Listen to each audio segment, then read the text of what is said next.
Hello दोस्तों, स्वागत है आपका एपी एक्सप्लेन्स यूट्यूब चैनल पर। एपी एक्सप्लेन्स मतलब clear concept sure selection.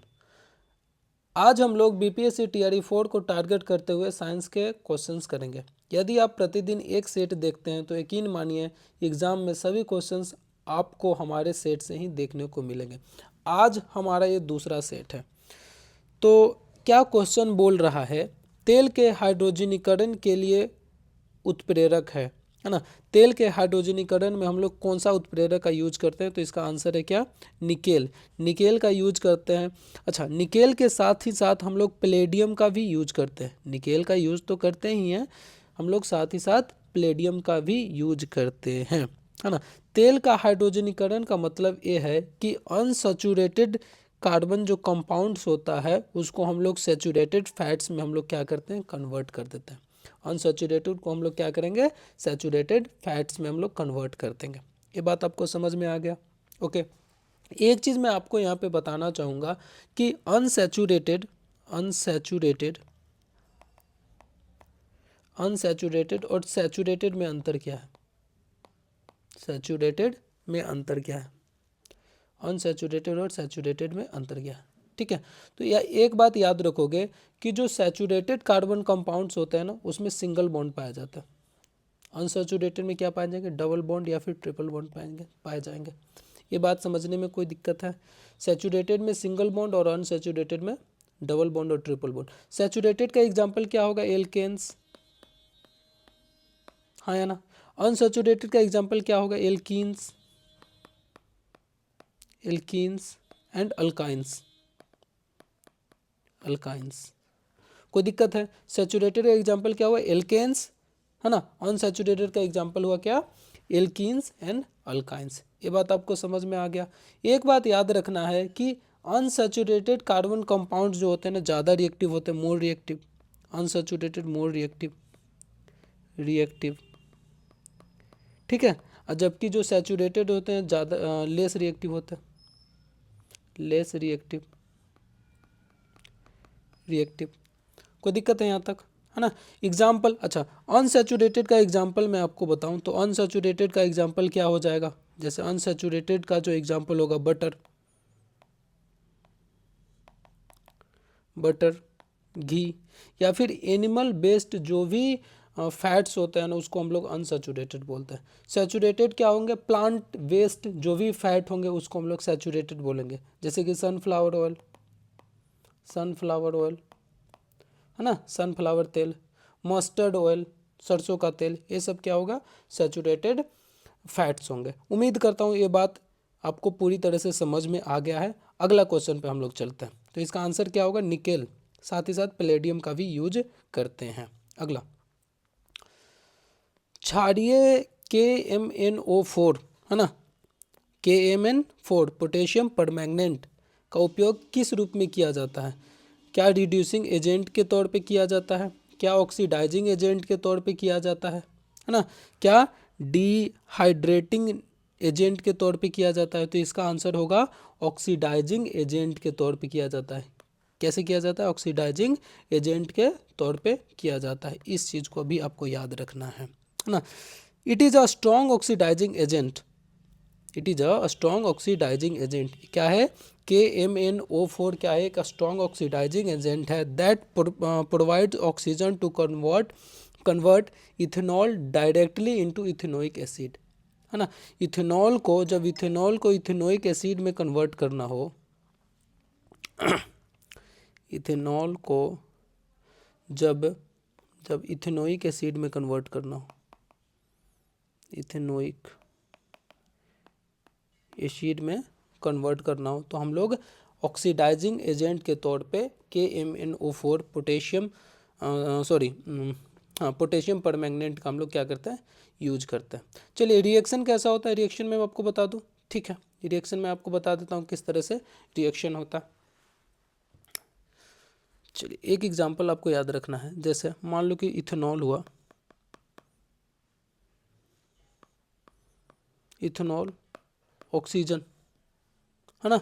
Oxygen के प्रेजेंस में इथेनॉल जब ऑक्सीजन के प्रेजेंस में रिएक्शन होगा तो क्या बनाएगा? इथेनोइक एसिड बनाएगा, साथ ही साथ वाटर बनाएगा। इथेनोइक एसिड प्लस वाटर बनाएगा। तो इसका आंसर क्या हो जाएगा? Oxidising agent. इस चीज़ को आपको याद रखना है। ये जो भी क्वेश्चन मैं करा रहा हूँ बहुत ज़्यादा इंपॉर्टेंट क्वेश्चन है। यकीन मानिए मैं आपको दिखा सकता हूँ एग्जैक्ट, मैंने पीडीएफ भी रखा है, एग्जैक्ट मैं आपको दिखा सकता हूँ कि बीपीएससी जो टीआरई का एग्ज़ाम होता है उसमें से डायरेक्ट इस चैप्टर से 7 से 8 क्वेश्चन आए हैं, है ना। तो बहुत ध्यान से देखेंगे आप, ठीक है। आगे बढ़ते हैं, अगला क्वेश्चन क्या है? Chlorination of methane is methane का क्लोरीनेशन क्या है ना। मीथेन का क्लोरीनेशन क्या है, मतलब कौन सी अभिक्रिया है? क्या एडिशन रिएक्शन है ना? क्या सब्स्टिट्यूशन रिएक्शन है? क्या एलिमिनेशन रिएक्शन है ना? कि more than one of the above की। तो इसका आंसर क्या हो जाएगा? Substitution reaction. क्या है? सब्स्टिट्यूशन रिएक्शन, है ना। क्लोरीनेशन ऑफ मीथेन क्या है? सब्स्टिट्यूशन रिएक्शन है। चलो मैं सब्स्टिट्यूशन रिएक्शन को थोड़ा एक्सप्लेन कर देता हूँ। सब्स्टिट्यूशन रिएक्शन क्या होता है, बहुत ध्यान से आप समझिएगा, ध्यान से आपको समझना है। जैसे देखिए, मान लीजिए कि जब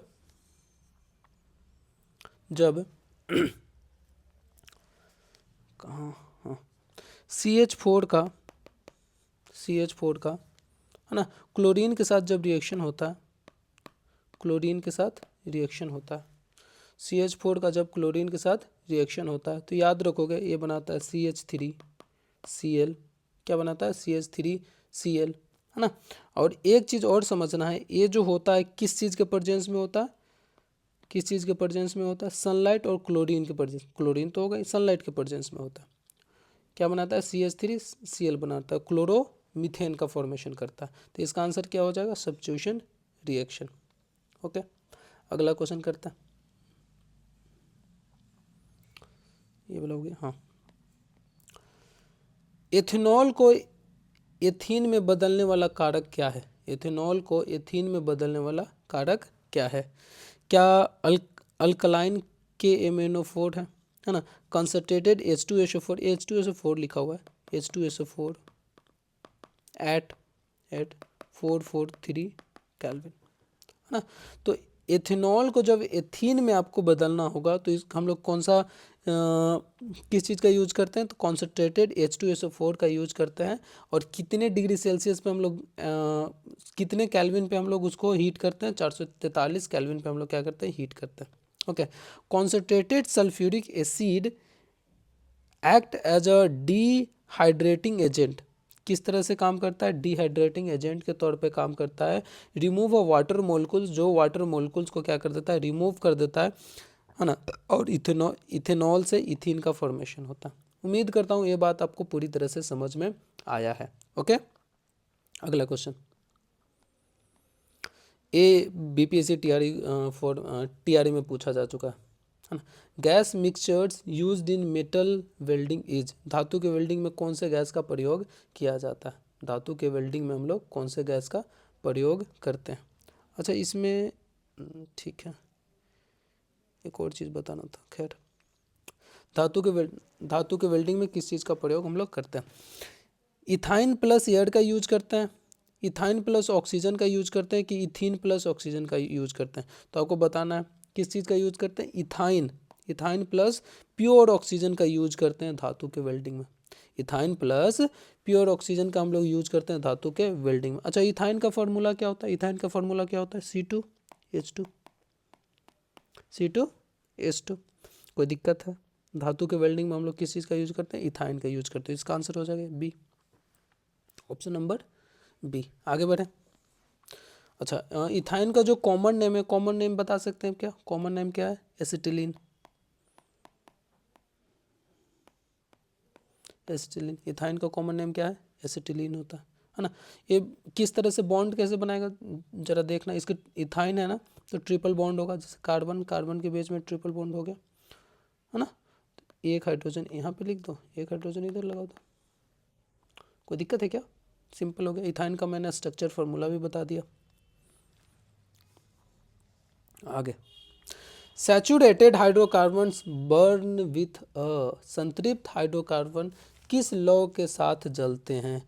क्या धुएं वाली लौ के साथ जलती है? क्या नीली लौ के साथ जलती है? क्या पीली लौ के साथ जलती है ना।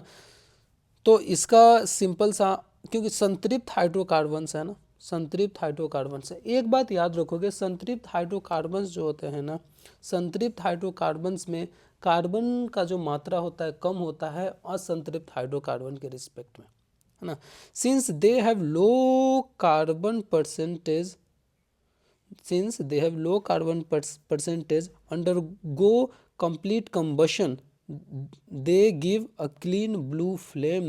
क्योंकि मैंने आपको बताया कि जो संतृप्त हाइड्रोकार्बन्स होते हैं ना, असंतृप्त हाइड्रोकार्बन के रिस्पेक्ट में क्या होते हैं, इसके पास कम कार्बन का अमाउंट कम होता है, इस कारण से ये जो होता है कंप्लीट कंबशन शो करता है, पूरी तरह से जलता है। तो ये क्या करेगा, नीली लौ देगा, ब्लू फ्लेम देगा। जिसमें कार्बन जितना ज़्यादा रहेगा वो उतना धुआं उत्पन्न करेगा। इस चीज़ को भी आपको याद रखने की ज़रूरत है। उम्मीद करता हूँ ये बात आपको समझ में आ गया है। एथेनॉल को सोडियम के साथ अभिक्रिया क्या देती है? Reaction of ethanol with sodium yields, sodium ethoxide देता है, हाइड्रोजन गैस देता है, वाटर देता है। तो इसका आंसर क्या है, सोडियम एथोक्साइड, एथोक्साइड, ठीक है। Ethanol react with active metal like sodium to form sodium ethoxides and release hydrogen gas. समझ में आ गया? अच्छा, तो एथोक्साइड और हाइड्रोजन गैस दोनों देता है, तो ऑप्शन नंबर डी हो जाएगा। क्या हो जाएगा? Option number D. तो ए और बी दोनों करेक्ट है, तो option more than one of the above हो जाएगा। ओके, आगे हम लोग करते हैं। जीवाश्म ईंधन के दहन से क्या निकलता है? जीवाश्म ईंधन के दहन से क्या निकलता है? तो जैसे एक चीज़ आपको समझ में आना चाहिए कि कोल और petroleum contains a small amount of nitrogen as well as sulphur. Coal और पेट्रोलियम जो जीवाश्म ईंधन होता है उसमें नाइट्रोजन के साथ साथ सल्फर भी प्रेजेंट होता है, सल्फर भी प्रेजेंट होता है। जब ये जलता है, जब इसका दहन होता है तो दहन होने पे क्या बनता है, नाइट्रोजन तो देता ही है ना, साथ ही साथ क्या होता है, सल्फर के भी कुछ अमाउंट होते हैं और CO2 होते हैं, कार्बन डाइऑक्साइड, है ना। तो ए बी सी तीनों करेक्ट है। ऑक्साइड्स ऑफ नाइट्रोजन, नाइट्रोजन के ऑक्साइड भी देगा, सल्फर के भी ऑक्साइड देगा। ऑक्साइड मतलब नाइट्रोजन जब ऑक्सीजन के साथ रिएक्शन करेगा तो नाइट्रोजन का ऑक्साइड ही देगा ना। सल्फर के साथ रिएक्शन करेगा तो सल्फर का ऑक्साइड दे रहा है, कार्बन के साथ रिएक्शन कर रहा है तो कार्बन का ऑक्साइड दे रहा है, कार्बन डाइऑक्साइड। तो इसका क्या हो जाएगा, more than one of the above. उम्मीद करता हूँ ये बात आपको समझ में आ रहा है। चलिए आगे क्वेश्चन करते हैं। ओके, सो 30 क्वेश्चन मैंने कराया, उसके बाद अगले 31 से हम लोग स्टार्ट करेंगे। 31 यहाँ से, ठीक है, 31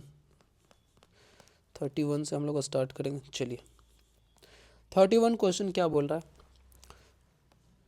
percentage of acetic acid in vinegar. Vinegar में एसिटिक एसिड कितने परसेंट पाए जाते हैं? विनेगर में एसिटिक एसिड कितने परसेंट पाया जाता है? तो विनेगर में याद रखना, एसिटिक एसिड जो होता है ना 5 से लेकर 8% पाया जाता है। कितने पाए जाते हैं? 5 से लेकर 8% विनेगर में एसिटिक एसिड पाया जाता है। Vinegar is a dilute solution. Vinegar क्या है? एक डाइल्यूट सॉल्यूशन, है ना, ऑफ 5 to 8% इथेनोइक एसिड और एसिटिक एसिड इन वाटर। कोई दिक्कत है? एसिटिक एसिड का फार्मूला कोई बता सकते हैं क्या? एसिटिक एसिड का फार्मूला बता सकते हैं क्या? एसिटिक एसिड का CH3 COOH, CH3 COOH। कोई दिक्कत है यहाँ तक? एसिटिक एसिड का फार्मूला क्या होता है? CH3 COOH। आगे बढ़े। अच्छा, ये इसका फंक्शनल ग्रुप बताइए ज़रा, इसका फंक्शनल ग्रुप क्या होता है? एसिटिक एसिड का फंक्शनल ग्रुप क्या होता है? Carboxylic acid. एसिटिक एसिड का जो फंक्शनल ग्रुप क्या होगा? कार्बोक्सिलिक एसिड ग्रुप से एसिटिक एसिड मतलब कार्बोक्सिलिक एसिड ग्रुप से बिलोंग करता है। चलो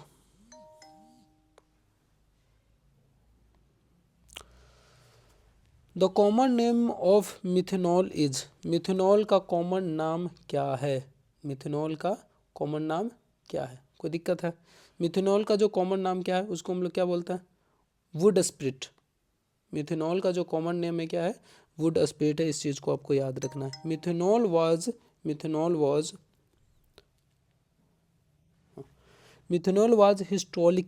historically produced by the destructive distillation of wood, hence the name would spirit. Methanol को हम लोग वुड स्प्रिट भी बोलते हैं। इस चीज़ को आपको याद रखने की ज़रूरत है। और आगे चलिए, glacial acetic acid is actually, glacial acetic acid वास्तव में क्या है?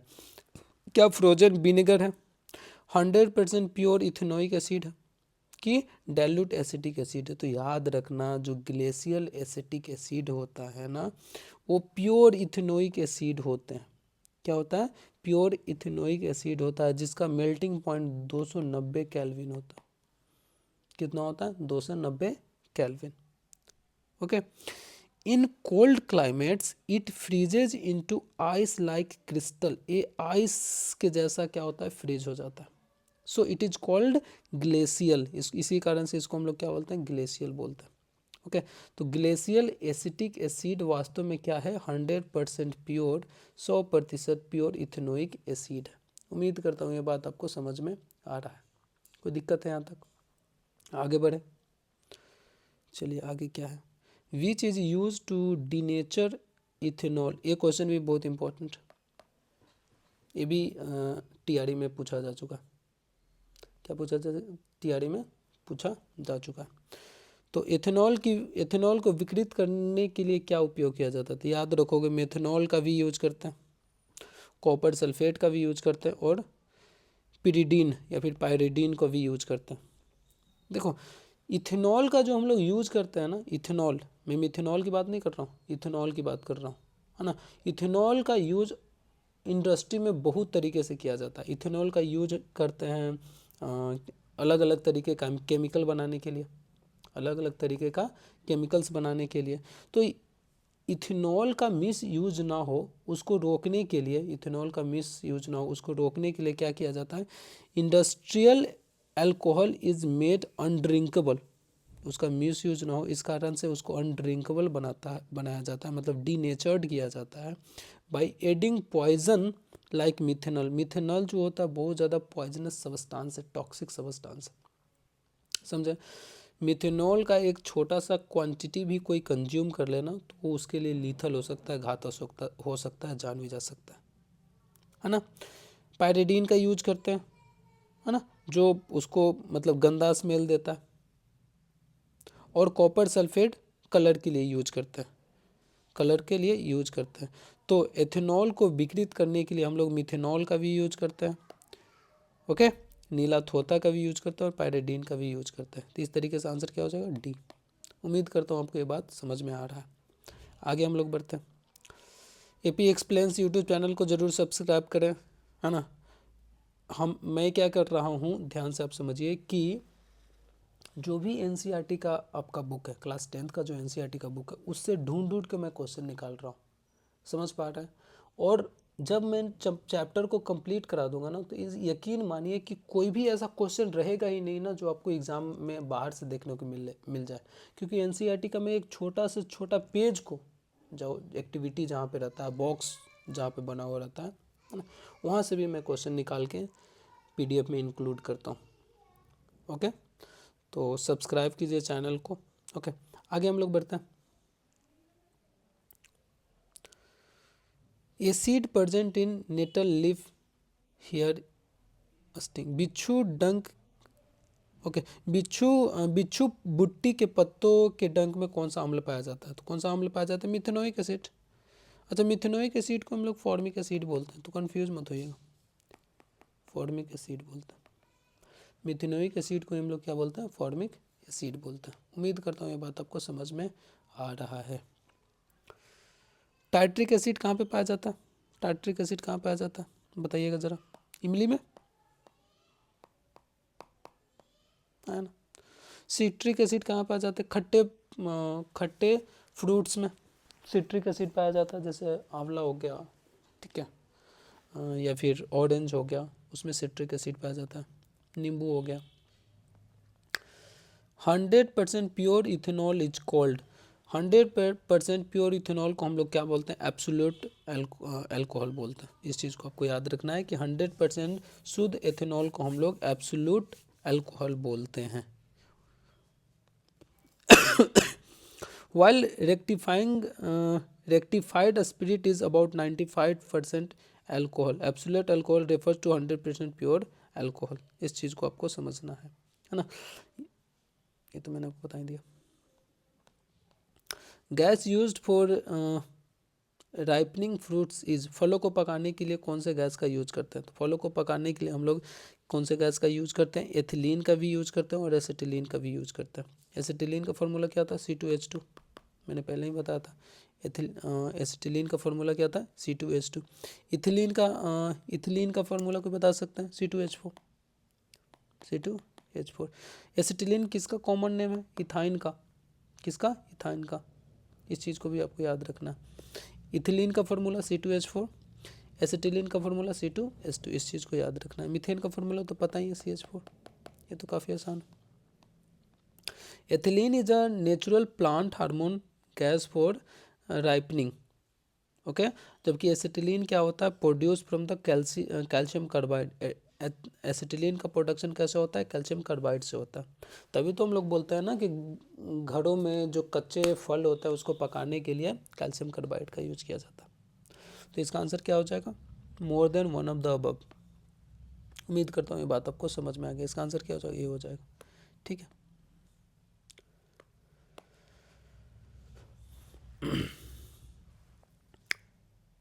Soap are sodium salt of long chain. साबुन लंबी श्रृंखला वाले किसके सोडियम लवण हैं? फैटी एसिड के। किसके? फैटी एसिड के। सल्फोनिक एसिड के नहीं होते, कार्बोनिक एसिड के नहीं होते, फैटी एसिड के होते हैं। सोप आर सोडियम और potassium salt of long chain carboxylic acid या फिर fatty acid. Soap are sodium और potassium salt of long chain carboxylic acid या फिर फैटी एसिड। तो इसका आंसर क्या है? Fatty acid. याद रखना, ये बहुत ज़्यादा इंपॉर्टेंट क्वेश्चन एग्जाम में पूछा जाता। साबुन का तेल में घुलनशील भाग कौन सा है? साबुन का तेल में घुलनशील भाग कौन सा है? देखो, साबुन का जो तेल में घुलनशील भाग होता है उसको हाइड्रोफोबिक तेल बोलते हैं। क्या बोलते हैं? हाइड्रोफोबिक तेल बोलते हैं। हाइड्रोफिलिक जो होता है ना, जो वाटर लविंग होता है, हाइड्रोफिलिक होता है वाटर लविंग, ठीक है। हाइड्रोफोबिक जो होता है, जो वाटर लविंग नहीं होता है। और जो वाटर लविंग नहीं होगा वो हाइड्रोफोबिक होगा। हाइड्रोफोबिक जो होता है किस चीज़ में घुलनशील होगा? किस चीज़ में डिजोल्व हो जाएगा? तेल में डिजोल्व हो जाएगा, ग्रीस में डिजोल्व हो जाएगा, ठीक है। इस चीज़ को याद रखोगे, है ना। तो आंसर क्या हो गया? साबुन का तेल में घुलनशील भाग क्या होता है? हाइड्रोफोबिक तेल बोलते हैं उसको। द हाइड्रोफोबिक तेल long carbon chain is water fearing. क्या होता है? वाटर फियरिंग होता है, जैसे कि मैंने आपको पहले बताया। And dissolve in grease and oil while the head is water loving. जबकि हेड क्या होता है? वाटर लविंग होता है, ऊपर वाला ऑप्शन नंबर ए। तो इसका आंसर क्या हो जाएगा? ये आंसर हो जाएगा। साबुन किसके साथ दही जैसा अवक्षेप बनाता है? तो याद रखना, साबुन जो होता है हार्ड वाटर के साथ दही जैसा अवक्षेप बनाता है। साबुन जो होता है हार्ड वाटर के साथ दही जैसा अवक्षेप बनाता है। हार्ड वाटर का कारण क्या है? Calcium and magnesium. Hard water का कारण क्या है? Calcium and magnesium. Soap react with calcium and magnesium ions present in the hard water to form an insoluble substance called scum. जो दही वाला बात हो रहा है ना, उसी को स्कम बोलते हैं, है ना। तो जल के कठोर होने का कारण क्या है? कैल्शियम आयन और मैग्नीशियम आयन। क्या होता है? Calcium ion and magnesium ion. तो इस चीज़ को भी आपको याद रखना है कि जल के कठोर होने का कारण क्या है? Calcium and magnesium ions. Advantage of detergents over soap. साबुन की तुलना में डिटर्जेंट का क्या लाभ है? साबुन की तुलना में डिटर्जेंट का क्या लाभ है? क्या इको फ्रेंडली होता है? नहीं भाई, ठीक है। लेस एक्सपेंसिव होता है? नहीं भाई। इसका मेन कारण क्या है? Work in hard water. Hard water में भी क्या करता है? डिटर्जेंट बहुत अच्छी तरह से काम करता है, okay. Detergent do not form scum. जो दही जैसा स्ट्रक्चर है वो फॉर्म नहीं करता है with calcium and magnesium ion, so they clean effectively even in hard water. उम्मीद करता हूँ ये बात आपको समझ में आ गया। चलिए आगे बढ़ते हैं। The by product in soap manufacture is. साबुन निर्माण में उत्पाद क्या है? साबुन निर्माण में क्या है? उत्पाद क्या है? इस चीज़ को आपको बताना है। क्या इथेनॉल है? क्या ग्लिसरॉल है, क्या सोडियम हाइड्रोक्साइड है? तो इथेनॉल तो होगा नहीं भाई, सोडियम हाइड्रोक्साइड तो होगा नहीं। क्या होगा बाई प्रोडक्ट में, क्या बनता है मुझे बात बताइए, क्या हो जाएगा बाई प्रोडक्ट में?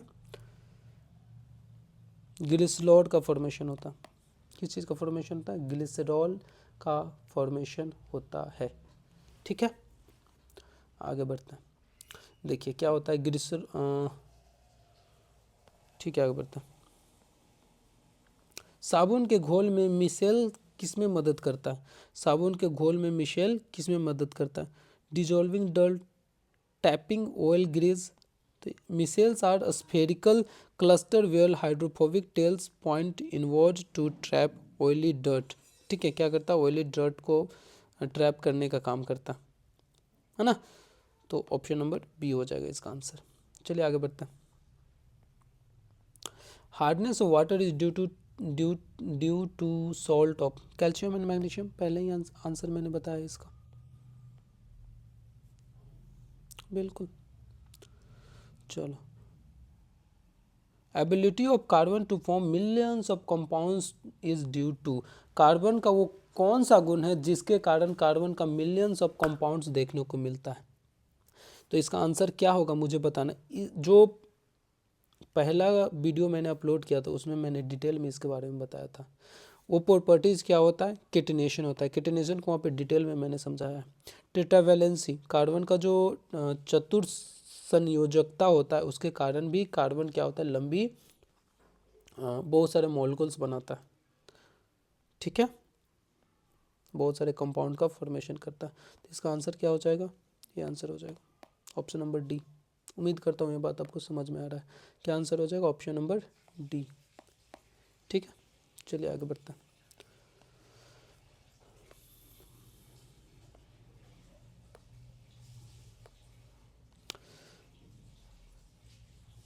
Unsaturation in compounds is tested by. यौगिकों में असंतृप्ति का परीक्षण किसके द्वारा किया जाता है? ब्रोमीन वाटर टेस्ट के द्वारा। किसके द्वारा? ब्रोमीन वाटर टेस्ट के द्वारा हम लोग चेक करते हैं कि किसी भी कंपाउंड में कितना अनसैचुरेशन है। Okay, unsaturated hydrocarbons, alkenes and alkynes. Unsaturated hydrocarbon क्या होता है? एल्कीन्स और अल्काइंस होता है। एल्केन सैचुरेटेड होता है। Will decolourised the brown colour of bromine, है ना। जो ब्रोमीन का ब्राउन कलर होता है उसको क्या कर देता है? डीकलर्स कर देता है, मतलब कलर बदल देता है। समझ में आया? उसका मतलब डीकलराइज्ड कर देता है। इस चीज़ को आपको समझना। Isomers share the same isomers share the same molecular formula, structural formula, physical formula. Isomer के बारे में कल प्रीवियस क्लास में मैंने बहुत डिटेल में बताया था। आइसोमर के बारे में मैंने प्रीवियस क्लास में बहुत ही ज़्यादा डिटेल में बताया था। क्या होता है? इसका जो मोलिकुलर फार्मूला होता है ना वो सेम होता है, बट इसका स्ट्रक्चरल फार्मूला होता है ना वो डिफरेंट होता है। Isomers have the same molecular formula but different structural arrangement, which gives them different physical and chemical properties. इस चीज़ को भी याद रखना। आइसोमर के बारे में प्रीवियस वीडियो में मैंने डिटेल में बताया। प्रीवियस वीडियो को भी आप लोगों को देखना है। 1 से लेकर 23 या 24 क्वेश्चन वहाँ पे मैंने कराया था, बहुत ज़्यादा इंपॉर्टेंट क्वेश्चन था। चक्रीय हाइड्रोकार्बन का एक उदाहरण है। चक्रीय हाइड्रोकार्बन का मतलब समझ में आता है? जो रिंग का फॉर्मेशन करता है, जो रिंग जैसा स्ट्रक्चर का फॉर्मेशन करता है। तो बेंजीन रिंग जैसा स्ट्रक्चर फॉर्म करता है, बिल्कुल इस तरीके से, है ना। साइक्लोपेंटेन भी करता, तो आंसर क्या हो जाएगा? More than one of the above. Benzene भी करता है, साइक्लोपेंटेन भी करता है, पेंटेन भी करता है। बेंजीन का फॉर्मूला C6H6, मैंने इसका स्ट्रक्चर भी प्रीवियस वीडियो में बताया था। चलिए, rectified spirit contains how much ethanol. अच्छा, रेक्टिफाइड स्पिरिट में होता है उसमें कितना परसेंट इथेनॉल पाया जाता है? 95%। रेक्टिफाइड स्पिरिट में कितना परसेंट इथेनॉल पाया जाता है? 95% इथेनॉल पाया जाता है। 5% वाटर पाया जाता है। 5% क्या पाया जाता है? वाटर पाया जाता है। इस चीज़ को आपको याद रखने की ज़रूरत है।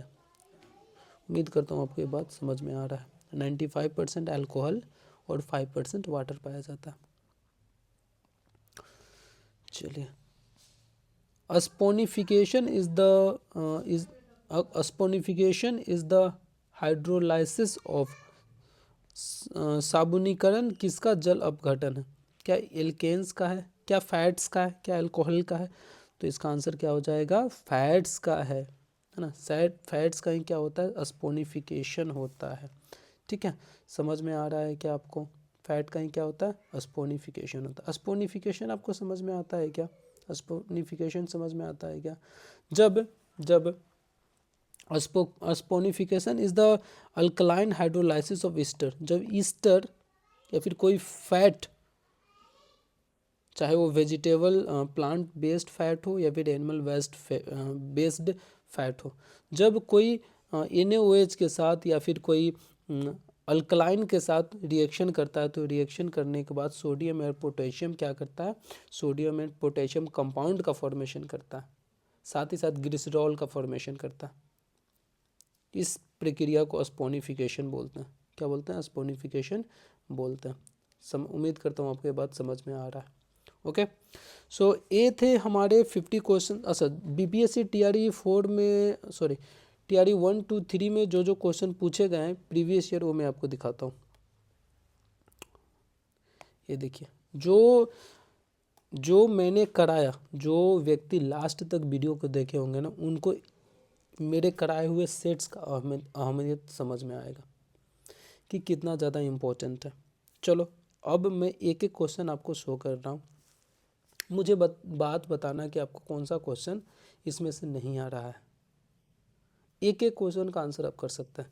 विच of the following is use to denatured alcohol? Alcohol को डीनेचर्ड करने के लिए किसका यूज करते हैं? क्या मिथेनॉल का यूज नहीं करते? एग्जैक्ट यही क्वेश्चन मैंने पूछा था ना। पायरिडीन का यूज करते हैं, कॉपर सल्फेट का भी यूज करते हैं। ओके, तो आंसर क्या हो जाएगा इसका? आंसर हो जाएगा इसका, आंसर हो जाएगा इसका। चलिए आगे बढ़ो। What is the nature of the bond between the two carbon atoms in the ethyne? Ethyne में कार्बन कार्बन के बीच में कैसा बॉन्ड बनता है? सिंगल बॉन्ड बनता है, डबल बॉन्ड बनता है, ट्रिपल बॉन्ड बनता है? ट्रिपल बॉन्ड बनता है इथाइन के बीच में। इथाइन का फॉर्मूला C2H2। कोई दिक्कत है क्या?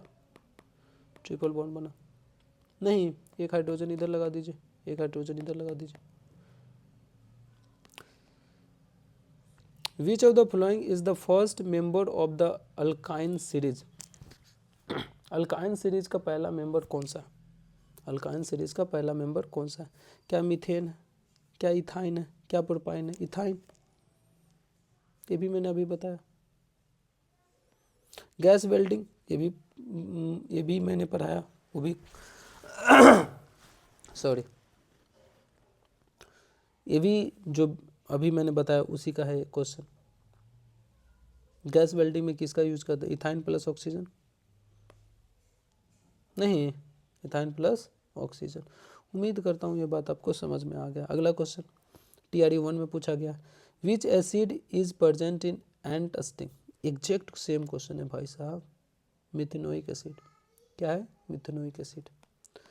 Isomers have same physical properties, same molecular formula, same chemical properties. क्या होगा बताओ? सेम मोलिकुलर फार्मूला होता। क्या होता है? सेम मोलिकुलर फार्मूला होता। The gas used in artificial ripening of green fruits is called. Artificial ripening की बात हो रहा है, इस बात को याद रखना। ऐसी आर्टिफिशियल राइपनिंग की बात हो रहा है तो क्या एथिलीन होगा, इथीन होगा, इथेन होगा, कार्बन डाइऑक्साइड होगा? इसका आंसर आप लोग खुद कीजिएगा, लास्ट में मैंने बताया है, लास्ट ही क्वेश्चन था। ठीक है, तो उम्मीद करता हूँ आप लोगों को जो भी सेट में करा रहा हूँ समझ में आ रहा है। समझ में आ रहा है तो चैनल को सब्सक्राइब कीजिए प्लीज़, बहुत ज़्यादा मेहनत लगता है PDF बनाने में, तो सब्सक्राइब करो। मैं आपको इस चीज़ का गारंटी दे सकता हूँ कि यदि आप मेरे द्वारा कराया हुआ सभी सेट्स को पूरी तरह से ढंग से देखते हैं तो एग्ज़ाम में एक भी क्वेश्चन इससे बाहर नहीं जाएगा, क्योंकि भाई साहब मैं NCERT से क्वेश्चन ढूंढ के निकालता हूँ। समझ पा रहे हैं ना? NCERT से क्वेश्चन क्या कर रहा हूँ मैं, ढूंढ के निकाल रहा हूँ। इससे आगे कौन से चैप्टर का आपको वीडियो चाहिए प्लीज़ कमेंट में आप लिखिए, और इसका PDF चाहिए तो वो भी लिखिए, कमेंट में लिखिए PDF चाहिए। ओके, तो मैं आपको PDF भी प्रोवाइड करा दूंगा। Thank you so much.